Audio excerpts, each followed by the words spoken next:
Well, welcome to another video. Today I'm going to be just talking about deadlift and the height that you should be picking it up from the ground from. So most people are familiar with the deadlift when it's done with a barbell off the ground, like either a trap bar or a normal barbell, and the standard size of these plates.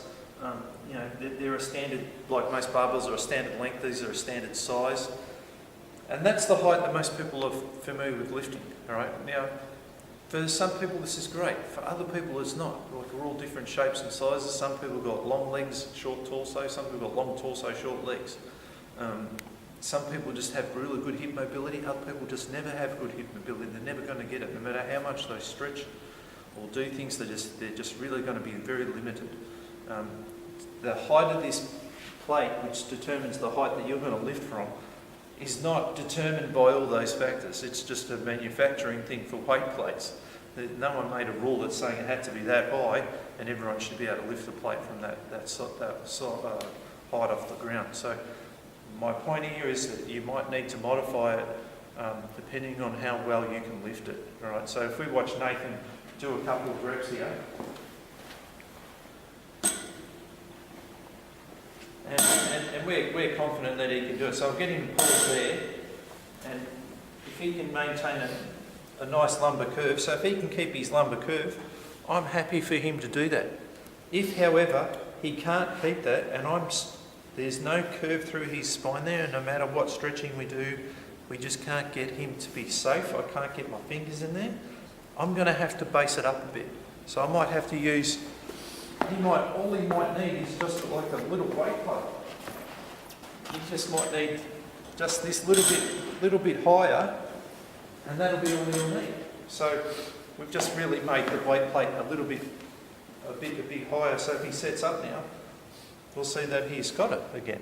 All right. So that means that he's safe. Where when he was on the ground, he wasn't safe. All right.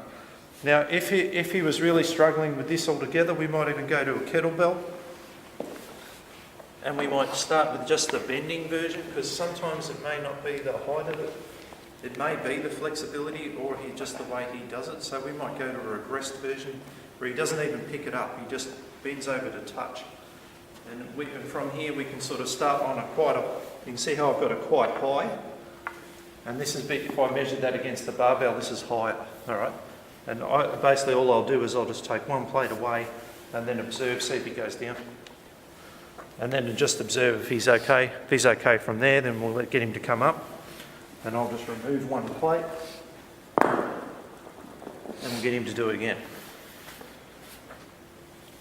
And I can sort of find out, okay, what is the height that's just right for him. Now the other version that I may use at times is we might go to a barbell off the blocks.